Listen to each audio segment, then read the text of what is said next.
तो स्टूडेंट देखते हैं ये 2021 का सवाल, ये थोड़ा सा मैथमेटिकल है, क्वेश्चन मॉडरेट कह सकते हैं। इसमें भी दो क्वेश्चन है 9 और 10 एक ही साथ सॉल्व हो जाते हैं, मैथमेटिकल थोड़ी अप्रोच है और कुछ नहीं। तो ये कह रहे हैं दो चार्ज हैं, एक माइनस क्यू है। पहले आप क्वेश्चन पढ़ लीजिए, फिर इसको ट्राई करिए पॉज करके, और पहले खुद ट्राई करिए, है ना। खुद ट्राई करना बहुत ज्यादा जरूरी है, उसके बाद ही करिए।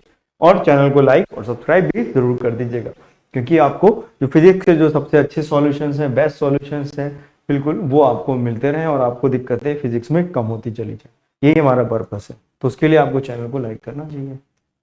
पढ़ लीजिए क्वेश्चन आराम से, फिर हम इसकी समरी बताते हैं और फिर इसको करते हैं हम लोग। तो आई होप आपने कर लिया होगा। तो देखिए क्वेश्चन में कह रहे हैं कि यहाँ पे एक माइनस क्यू चार्ज रखा गया, एक यहाँ पे प्लस क्यू बाय रूट 3, ये प्लस और ये माइनस। वो कह रहे हैं कि ये एक जो डॉटेड लाइन है ये इक्विपोटेंशियल सरफेस है, ठीक है ना। वो ये हमें क्या दिया हुआ है, एक इक्विपोटेंशियल सरफेस मेंशन किया गया है। तो आपसे पूछ रहे हैं कि इसका रेडियस बता दीजिए कितना होगा, ठीक है ना। इसका रेडियस पूछा गया है आपसे और आर की वैल्यू पूछी गई है। आर जो है वो रेडियस है इसका इक्विपोटेंशियल सरफेस का, और इसका जो सेंटर है वो b,0 है। तो वो हमसे पूछा गया कि सर्किल का जो सेंटर है वो कितना है, b है। इस सर्किल का जो सेंटर है वो कितना दिया हुआ है, b दिया हुआ है। तो वो आपसे पूछा गया है कितना है, ठीक है ना। तो हम लोग क्या करेंगे, एक आर्बिट्री को एक पॉइंट यहां पे कंसीडर कर लेते हैं। तो सपोज करिए यहां पर हमने कोई कोऑर्डिनेट h, यहां पर हम लोगों ने क्या करा, एक कोई आर्बिट्री को एक पॉइंट कंसीडर कर लिया h, k, ठीक है ना। अब जरा इसको देखते हैं हम लोग यहां पर।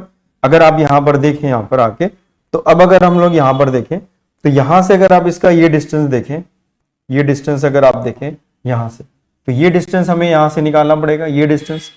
तो ये डिस्टेंस निकालेंगे और फिर इसके लिए हम ये वाला डिस्टेंस यहां से कुछ निकालेंगे, ये डिस्टेंस निकालेंगे। तो ये दोनों डिस्टेंस हमें यहां से कुछ निकालने होंगे।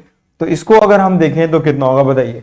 यहां से आपने इसको ये ड्रॉप किया, ये h, तो ये टोटल डिस्टेंस यहां से यहां तक का कितना आ गया, h, और ये कितना है, k। तो ये वैल्यू हो गई h square plus k square, इस पूरे का रूट, ठीक है। तो ये हमारे पास आ गया। अब आप देखिए जरा हमें यहां से, तो हम लोग यहां से रब कर देते हैं, ये डिस्टेंस आपने निकाल लिया। अब आप हमें बताइए जरा कि ये कितना डिस्टेंस है, ये डिस्टेंस कितना है।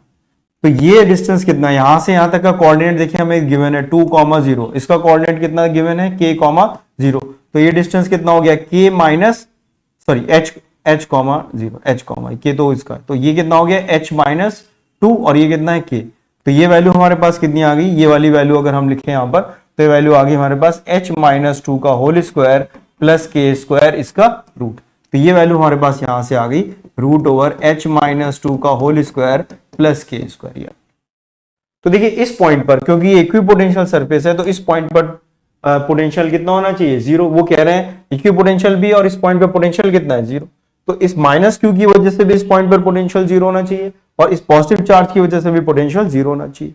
तो हम क्या लिखेंगे, v1 plus v2 equal to 0।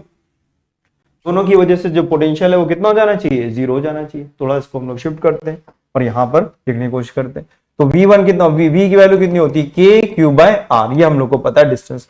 तो v1 की वैल्यू लिखेंगे, अगर आप k वैल्यू कितनी गिवन है, minus Q divided by r, r कितना है, root over h square plus k square, ठीक है। और फिर यहां पर इसके लिए अगर हम लिखेंगे तो वैल्यू कितनी आ जाएगी, प्लस, उसके लिए कितना हो जाएगा k, ये वैल्यू जाएगी plus Q by root 3 divided by कितनी वैल्यू लिखी है वो h-2, इस पूरे का स्क्वायर प्लस k स्क्वायर, इसका रूट, का रूट इक्वल टू कितना आ गया, 0। ये हमने v1 लिखा, ये हमने v2 लिखा, इक्वल टू 0, क्योंकि इस पूरे डॉटेड लाइन पे पोटेंशियल कितना है, 0 था हमारे पास, जो सर्कुलर में गिवन है।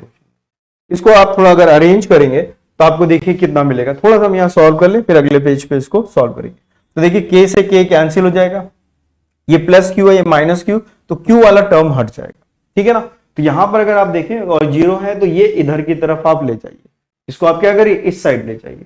तो इस साइड आप इसको ले जाएंगे। तो फिलहाल हम आपको यहाँ पर ये फिर से लिख देते हैं, कोई दिक्कत नहीं है। तो इसको हम लोग लिखे तो k टाइम्स ऑफ, इसको हम लोग यहाँ पर ही चलिए मान ले लिखते हैं, फिर से लिख देते हैं, minus Q divided by h square plus k square का रूट, फिर ये लिखा था k plus Q by root 3, फिर से हम दोबारा ही लिख दे रहे हैं, डिवाइडेड बाय h-2 का स्क्वायर प्लस k स्क्वायर, इस पूरे का रूट इक्वल टू 0। तो हमने आपसे कहा क्यू कैंसिल, k कैंसिल, ये आपने क्या करा, इसको इधर ले गया, ये रूट 3 नीचे था, तो ये वैल्यू आ गई 1 बाय रूट 3, ये कितना है h-2 बस कैलकुलेट करना है, कुछ नहीं करना है। h-2 का whole square plus K square, इस पूरे का रूट लिखा, equal to 1/h² plus K square.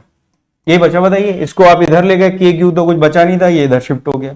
अब ये लिखा हुआ है, इन दोनों का स्क्वायर कर दीजिए तो ये वैल्यू आ जाएगी 3 टाइम्स ऑफ h-2 का whole square plus K square equal to h² plus K square. ये आ गया।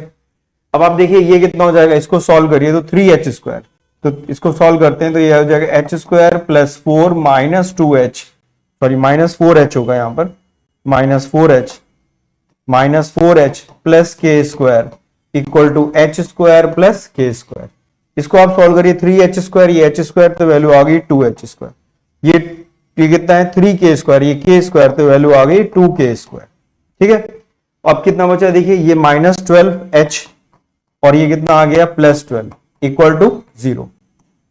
देख रहे हैं आप, ये आ रहा है टर्म, सॉल्व करना है बस हम लोग को, और कुछ नहीं करना है इसमें। इसको 2 से डिवाइड कर दीजिए तो h² plus k² minus 6h plus 6 equal to 0 आ गया, ये वैल्यू आ गई। इसको अगर हम देखें तो हम कह सकते हैं h-3 का whole square plus K square, तो यहां कितना आता है 9, ये कितना आता है 9, तो -3 इक्वल टू 0, तो ये h-3 का whole square plus K square equal to 3 आ गया। इसको अगर आप स्टैंडर्ड इक्वेशन से देखें तो हम लिख सकते हैं x² प्लस y², ऐसे देखिए x माइनस a का whole square plus y minus b का whole square equal to c², ऐसे लिख सकते हैं। ठीक है ना, तो ये कोऑर्डिनेट है, इससे कंपेयर करें तो c जो है वो रेडियस हो जाता है। तो यहां पर अगर आप देखें तो ये वैल्यू हमारे पास जो इसका जो रेडियस आ रहा है वो कितना आ रहा है, रेडियस कितना आ रहा है, इसको कंपेयर करें तो ये √3 का होल स्क्वायर हो गया। तो हमारे पास जो रेडियस आ गया वो कितना आ गया, रेडियस तो इसकी वैल्यू आ गई √3, तो रेडियस इसका कितना आ गया √3 आ गया। और जो उसका सेंटर है उसके कोऑर्डिनेट कितने हैं, ये सेंटर के कोऑर्डिनेट तो होते हैं a, b, ये तो कोऑर्डिनेट होते थे सेंटर के, तो इसके सेंटर के कोऑर्डिनेट कितने आ गए 3 और इसका कितना है 0, तो 3, 0 और √3 इसका रेडियस आ गया। तो यही हमारे पास आंसर आ जाएगा। इसको हम लोग देखें तो रेडियस कितना आ गया √3 और वैल्यू ऑफ b कितनी आ गई, b की वैल्यू कितनी आ रही थी 3, 0, यानी आपसे केवल b का पॉइंट पूछा, b, 0, तो b केवल 3 आ गया। तो इस तरह से बच्चों ये वाला सवाल, तो आई होप आपको समझ में आ गया होगा। डेफिनेटली इसमें आपको अप्रोच समझ में नहीं आती कि हम कैसे स्टार्ट करें, और जो पूरा प्रोसेस है वो भी मैथमेटिकल है। इन जनरल इक्वेशन ऑफ जो सर्किल की हम लोग मैथमेटिक्स में पढ़ते हैं वो यहाँ पे यूज की गई है।